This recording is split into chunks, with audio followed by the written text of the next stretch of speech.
Welcome to Pod Band Pipecast, the premier pipe band podcast. Yay! Got this. It's no problem. Yeah. Could be a radio announcer. I could be your. Who's the guy on? Have you guys ever heard that show? Wait, don't tell me on NPR. It's like a No. quiz show. They have like it's Bill Curtis, who used to be a reporter on the networks, and he's got a big TV radio voice, and they actually, even one of the prizes is you can win Bill Curtis doing your answering machine message. Wow. Oh, that's cool. Yeah, it's fun. Yeah. So if you ever need a Bill Curtis, I got you back. We got a Rod Bain. Yeah. I mean, if people contact us and they say they would pay us to have you do an answering machine message for them, we'd consider it. I mean, Yep. I'm on it. it's an option. So, by the way, welcome back, everyone. We're still talking to Rod Bain. Hi, everybody. And he is a bass drummer extraordinaire. Other drumming too, but bass is his favorite, and who can blame him, really? So Agreed. we're gonna talk to him today. We talked to him last week. Go back and listen to that so you know where he came from and what his deal is. Everyone's got a deal. So go back and listen to that if you haven't already, and then come back here. And we are now going to talk to Rod about bass drumming and why on earth you would ever choose to be a bass drummer when you could be anything else. Why carry a bag under your arm when you can carry a 30-pound cylinder on your chest? That's all I got to say. I mean, exactly. Honestly. That's it. That's the end of the episode. Roll credits. And we're good. That's all you need to know. So yeah, let's get into it. So what do you like most about being a bass drummer? I like the fact that I get to be a part of all of it.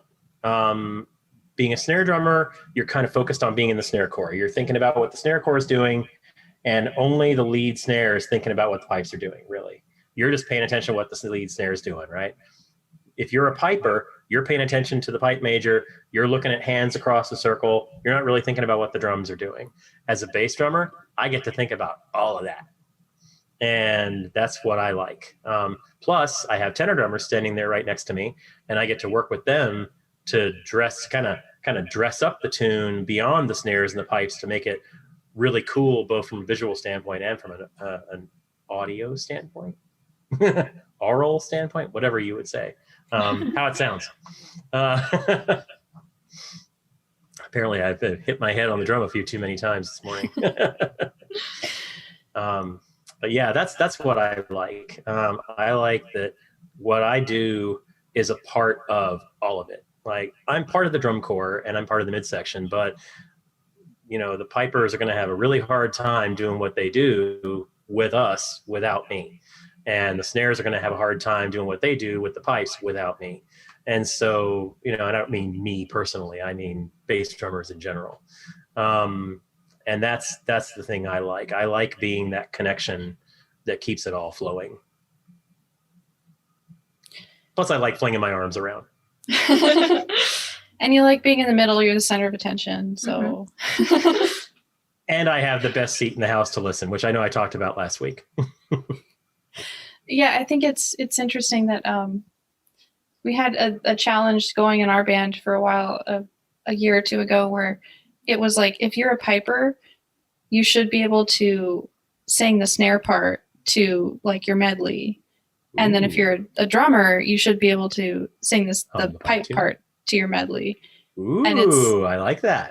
And like in the midsection, we hear both. So it's like, well, yeah, I mean, I know what's happening at all times. Yeah.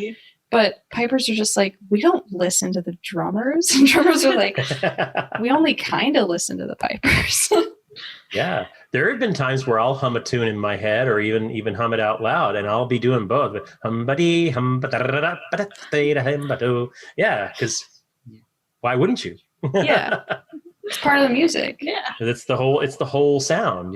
Would you, if you were listening to a recording of a symphony orchestra, would you only hum the violin part? No, you want to hear the whole thing, right? But if you're I'm not picking on violin players out there, by the way. as a violin player, I'm not offended. Okay, thank you. And then you probably even get those moments where you're like, I always have a big boom boom right here, so I'm gonna remember like boom boom. Well, yeah, and even the tenors, there are times where there's a tenor part that kind of begs for a boom boom at the end, and sometimes in my head as it's coming up, I go boom ba boom boom ba boom boom, and so yeah, that hum you do that in your head, and so like I say, sometimes you do it out loud. I've been known in the circle, and probably nobody hears me do it, but I've been known in the circle when it's coming up, I'll go boom ba boom boom ba boom while I'm playing, Hopefully the judges don't notice. It's too loud anyway. No one. And can hopefully hear it's you. on time. Yeah, hopefully. You got a judge out there going, bass drummer humming off time. But see, that's a good challenge for anyone listening who's like, oh, I know, I'm getting bored practicing our medley. Well, then practice humming the other part that you don't know. If you're a drummer, practice humming the pipe part. If you're a piper, practice humming the drum part. Mm-hmm. Which is an actual thing. You can actually hum the snare drum parts. It's not humming. It's like jigga jigga jigga jigga jigga. Yeah, sure. Yeah, of course. Beatboxing. Yeah, that's it. Yeah, it is kind of beatboxing, isn't it? Beatboxing, cantarock combined. Wow. Beta rock? Never mind. It's fun is what it is. Try it. It is what it is. That's right. It's fun. All right. So now we talked about the most fun part. What is the most challenging part of being a bass drummer? People just assume it's just like boom, boom, boom. That's it. That's all you do. Yeah. Well, the challenging part musically, is the job, which is making sure that everything stays together. That's the most challenging part. Making sure that you're on time and that your time is matching everybody else's time. Several bass drummers have told me over the years, well, I have to set the time. I'm like, no. You are not setting the time. You are keeping the time that is set for you, right? Because who sets the time? The pipe major does, right? And so I've played in bands where the pipe major, to put it bluntly, is not a very good timekeeper. And so, you kind of have to figure out what it is you think he wants or she wants, and then go from that. And then you hold that and whatever they're doing, like, hey, this is where it is. Okay. But then again, you also can't be too rigid, because then it's going to sound like everybody's off your beat. And so it's a push and pull of figuring out when to be, the school teacher that goes, hey, everybody, the beat's here, or to be the unifier rather than divider of, okay, since you guys are over here, you guys are over here, I'm going to meet in the middle. And part of that depends on what kind of band you're in.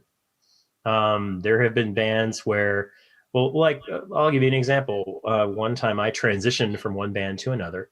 And as you heard last week, I've done that several times. And the band I was playing in before needed a lot of tempo guidance.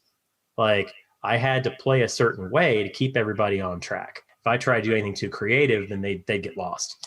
And I joined this new band, and they were like, literally the first day I'm playing with them, we're like practicing before playing a gig. It wasn't even a contest. And they're like, they were like, okay, well, you can clearly play the stuff. That's cool. And they're like, you came from a band that needed a lot of help with tempo, didn't you? And I was like, yeah. Yeah. And they're like, you know what? Don't worry about that here. We can handle it. Okay. Just get on the beat and roll with it. We're fine. Like, all right, cool. It's like music to a bass drummer's ears. I'm like, okay, fun. and that's how playing in that band was. It was like I got to really have fun, because I knew that whatever I did, they could roll with it. Whereas the other band I'd played in might not have been able to do that. And so that's, like I say, and that's part of that challenge, is making sure that you're doing your job, which in the end is keeping tempo. Whatever creative things you might do or fun stuff you might try. If you want to try and look like the Inverary bass drummer doing all his stuff over his head, whatever that may be, if he's doing all that and doesn't serve the tempo and doesn't serve ensemble, then why is he doing it, right? And that's probably the biggest challenge as far as music. As far as anything else, it's an unwieldy drum. The snare drum may be heavier, but the bass drum is bigger and harder to carry. And, it's easy to run into stuff because you can't see where you're going. Especially if your snare drummer or your lead snare likes you to carry the drum high. Then you tend to run into people a lot. Tend to run into trees, tend to run into walls. So, if you're not careful, I've been doing this for a long time, so I'm careful. But yeah, if you're a new bass drummer, you really need to be aware of your surroundings, because that drum sticks out way farther in front of you than you think it does. Even if it's a small drum, you're not ready for how far out in front of you it goes. I promise you.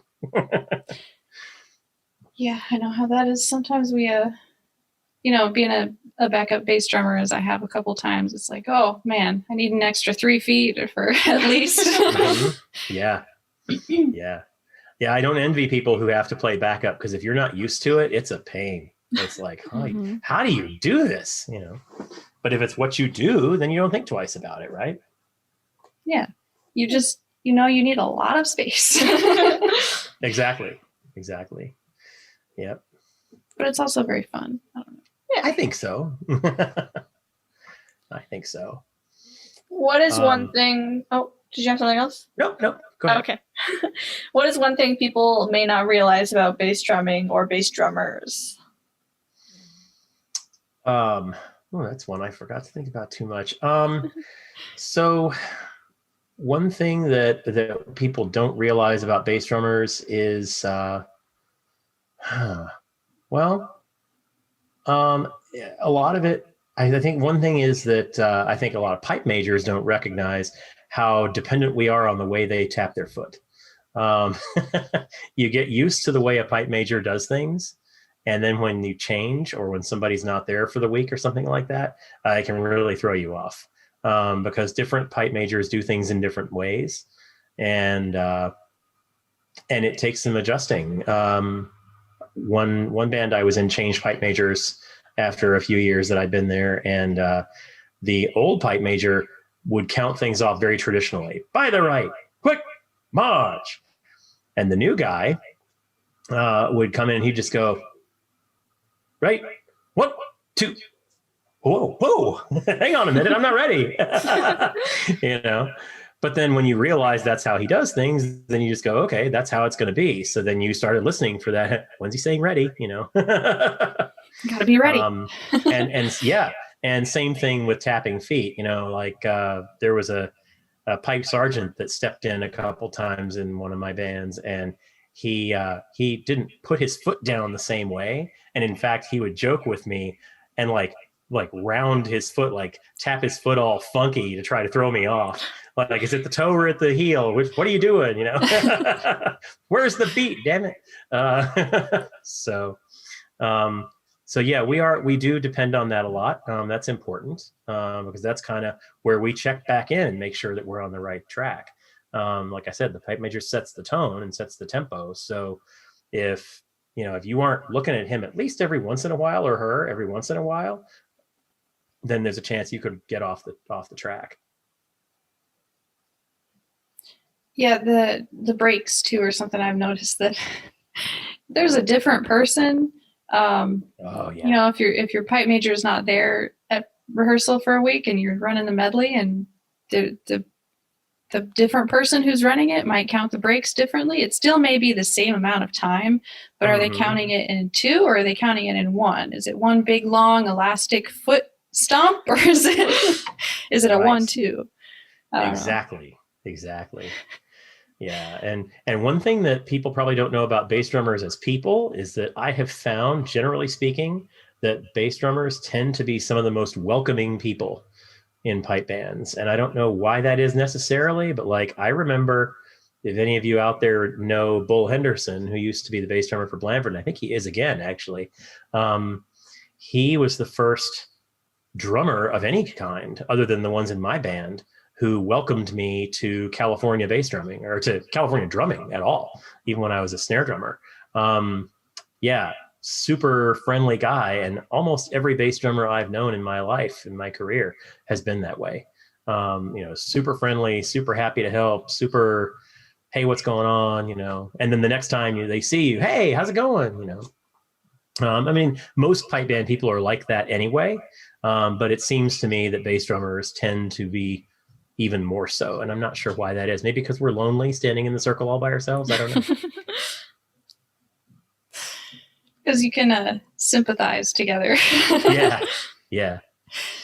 No, I noticed that too at like mass bands when you're all lining up. It's like I think everyone else kind of has their own little sections they're hanging out in, and then the bass drummers are by themselves, so they all kind of get together and start chatting. Like, hey. Mm-hmm. Yeah, exactly. Not that they don't, with other instruments, but no, they're not allowed. We're not. Rules. A bass drummer? No thanks. Yeah. Right, buzz off, you. So, on that note of being welcoming and welcoming you into drumming, also, so I know, they might not know, the audience, but you've done quite a bit of teaching in your day. I know you were a key instructor for Alex, our own bass drummer, and you've also taught at several workshops that I've taught at, and I know there's a bunch of stuff that you've taught that I have not been at. So you've had quite a prolific teaching. Yeah, I like career. teaching. It's kind of fun. And I'm the son of a teacher, so I suppose that makes sense. My dad was a professor. But I was actually surprised the first time somebody asked me to do that. I was like, "You want me to do what? Why?" Because if you're doing something like this, you don't necessarily realize until somebody asks you that anybody would value your opinion or think that you might know what the hell you're doing. And so the first time when the first time was that I taught anybody. I know here in the area, I've worked with the Glendale Pipe Band a little bit, and I love those guys, by the way. Shout out to Glendale. Shout out to Glendale. And see, it's a happy shout out. See, it's that's a very, very up shout out. I've worked with several of their bass drummers actually. And then I don't know. Then Matt Catini from the Arizona Fire Service Pipe Band got in touch with me, probably because I'd worked with Glendale, because he plays in Glendale. And he was like, "Hey, we'd love to have you come teach at the Fire Service Academy." I'm like, "Cool." And that's been one of the more fun things I've done too. I maybe could have mentioned that last week when I was talking about Lorient, but working with the fire department bands is really fun. That's a fun group of people. And it's nice to see fire bands embracing musicianship, which is always a win. Not always common, unfortunately. But yeah, it's really been fun doing that, and it's been fun doing that with you guys, because you guys do that too. Yeah. Not to be too self-promotional here, but I have to say, we actually interviewed Matt Catini and Sean Cahill from the Arizona Fire Service Pipe Band last year at one point. So if you're listening to this and you have no idea what we're talking about, go find those episodes. They're somewhere. There's somewhere that's something about playing with firefighters or something. I don't know. We like puns here, so something you'll look for it, you'll find it. It'll be great. Yeah. Nice. But yeah, nice.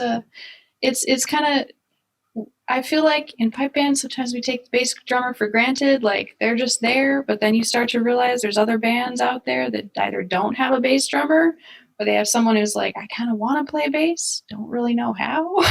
Mm-hmm.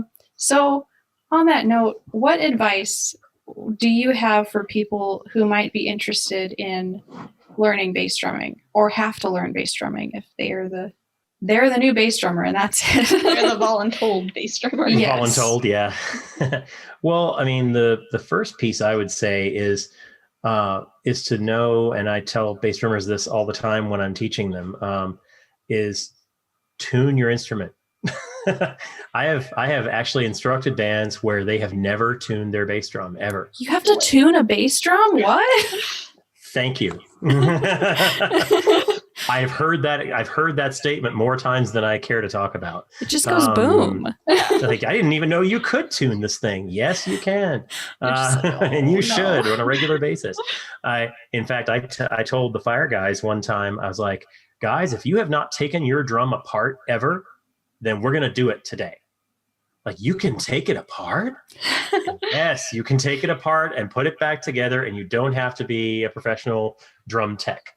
Yeah, I mean, you need to know what you're doing and you need to pay attention when you're doing it. But yeah, absolutely. Don't be afraid to play with your instrument. Take it apart, and learn how to make it sound better. You're not going to win a contest on bass drum tone, but you can lose it. And so, that's something to keep in mind. I mean, I've gotten some good tone comments over the years, and sometimes they don't pay attention to it at all, or they don't seem to. But you're never going to be downgraded for having good bass drum tone. That's never going to be a problem. So that's true of any instrument, really. And if you're not sure where to look for instruction, like if you're in a band that doesn't really have anybody that can help you, then that gets back to the friendly bass drummer thing we talked about a minute ago. Go to a Highland Games and go talk to all the bass drummers. If you're at a games where I am, come talk to me. I'll help you. But I mean, there's plenty of bass drummers out there that would be happy to help you, even if whether it's tuning your drum, whether it's pointing you to an instructor, even if that's pointing to themselves. It's I think our community is small enough. I mean, we're used to being in a really small community of pipe bands. But I mean, the bass drumming community is even smaller. I mean, because pretty much for every band, there's one bass drummer, right? And so, so like you figure, take the World Pipe Band Championships, for example, you got 300 bands, that's something like 7,000 or 8,000 people, but there's only 300 bass drummers. Mm-hmm. So, so it's a small community, and we're a pretty supportive one. So don't be afraid to walk up to somebody and ask. Nobody's ever gonna say, I don't have time for you right now, go away. Well, I mean, maybe they will, but they'll say, but come back. You don't walk up to somebody when they're walking up to the line, obviously, but I mean, within reason, nobody's gonna turn you away if you want to learn about the instrument, because that's part of what we do. We're ambassadors for our craft and ambassadors for our culture. So, so finding a teacher should not be hard for you. And if it is, then like I say, go to a Highland Games, even if it's not in your area. Like if you have to go afield a little bit, then, you can do that. But then there are also teachers online that'll do it. I've had Zoom lessons with people and Skype lessons. It's not ideal. But if you live in, deep, dark Alaska somewhere and you want to learn to play bass drum, call me up. I'll get on Zoom with you. We may have to deal with some freezing and stuff like that, but no pun intended, Alaska, sorry. But it's doable. It's doable. And so that would be my advice for somebody trying to start out. And if you're worried about the expense of a drum, remember that pipe bands almost always provide your instrument. So you're not going to have, if you really don't know what you're getting into, then you're not going to have to worry about buying a drum. Unlike bagpipes or something else where you gotta right. Buy that yourself. Right. That's one thing drummers are good about, is we're good about always having our equipment supplied by the band. We're smart. It's nice. although I think the pipers often have their chanters supplied by the bands, so that's fair. Right. Because that's the part that makes them sound alike. Not alike as in indistinguishable, but not alike as in not all over the place. You know what I mean? Yes. Yeah. What about some advice for current bass drummers who are lacking motivation to learn more and improve? greats. I will go and listen to recordings of Inverary. I love that guy. I can't do what his arms do, but I love him. I think he's great. I can never remember his name either. You and but me. You What's and that? names. Me and names. I know I'm terrible. But watch some grade 1 contests. You don't even have to know who the bass drummer is, but if they're at grade 1 level, you can probably learn something from them. You can probably even learn something from if they're grade 2. A lot of those bands are pushing grade 1, and so some of those guys are even hungry, so they're doing stuff maybe the grade 1s aren't doing. So it is so easy to get inspired, and all you have to do is have a connection to YouTube. That part's easy. If you feel like you're getting burned out or something like that, go watch that guy for Inverary. He's going to make you smile. I promise. He makes me smile. I'm serious. I can't watch him and not go, damn, how does he do that? Because he does this cool stuff where he'll it's almost like being another tenor drummer, because sometimes he'll have his arms up and he's going back and forth like this, and then he'll stop and pull one arm back, and it's almost like a fake beat, and it's like, dude, that is cool. I can't do it, but I'm glad he can, because somebody needs to. Well, you can start practicing it, and then maybe by the time we get to Highland Games again. Yeah. Oh, I've tried. My shoulders do not like it. We're gonna be watching you now. We're gonna. Mis hombros no quieres. I really butchered that Spanish, by the way. Yeah, no, I think that's good general advice for we've been talking a lot about motivation on the podcast, because it's just. We were talking about before we started this recording today that it's just really hard right now with nothing going on. Mm-hmm. How do you stay motivated? Just watch some YouTube. Yeah. You can do that. And there's even video, if you were watching last week and you heard me gushing about Lorient, there's even video of Lorient, go watch Lorient. And then you get to hear the pipes and you get to hear the other music. Go, wow, this Celtic thing really is cool. It'll kind of rekindle your interest again. It's that, like I say, that was actually, and I wasn't bored then, that wasn't during COVID time.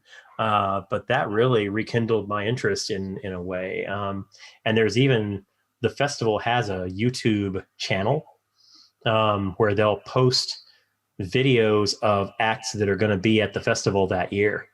And so you can check them out before the festival. That's really cool. Some of them are in music video format, some of them are live video. But it's, not live video, but shot from a live performance. And that's really cool. And they're easy to find. Festival Interceltique Lorient. If you YouTube that, it'll come up with several playlists of and each playlist will have 45 or 50 tunes from the different acts, because it really is a big festival. It's remarkable how big it is, really. Yeah. Product placement, sorry. It's okay. Go back and listen to last week's episode if you didn't. I'm pretty sure you did, but do it again. Listen to it again. Do it again. Yeah. Motivation. Okay, so as we mentioned, you've taught bass drumming to a lot of people.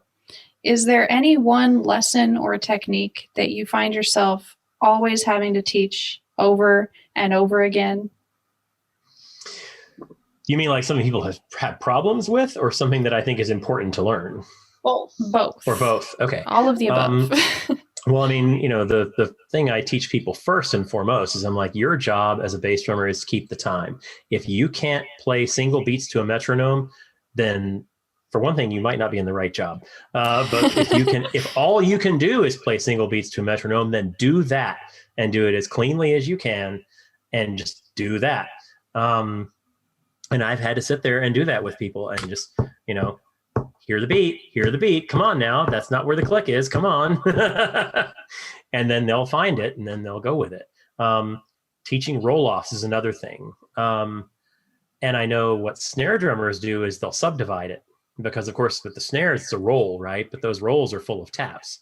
And so they'll just break up the roll and go da-da-da-da-da-da-da-da-da-da, right?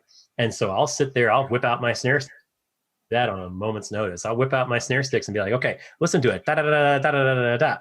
Now you go 1, 2, 3 in this spot. And that's something that I've had to do with a lot of people, especially beginners, because they don't get it. They don't understand why we do those 3 beats. I'm like, your 3 beats need to follow that roll, but how do they follow the roll? I don't understand. Like, listen to the pulse. Ba ba da ba ba da ba ba da ba. You know, it's like you got to, yeah. That's probably one of the hardest things for people to get when they're beginners, but they get it.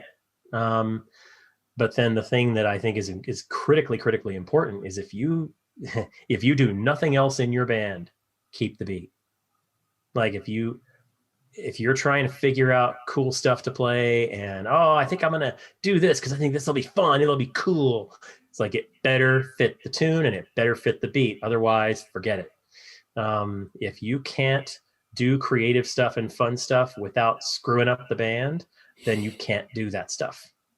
You know, that's the thing I've always come back to with people. I'm like, you may be the most creative drummer in the history of drummers, but if what you do throws everybody off, then it's useless. It's garbage. You know, I got my job initially, my first bass drumming gig. I volunteered to help out at practice one week after our bass drummer left, and our instructor didn't want me to do it. He was like, I want you focusing on snare. I'm like, well, they need somebody to play. Come on. And so I went and did it. And they were like, yeah, he's okay. He's all right.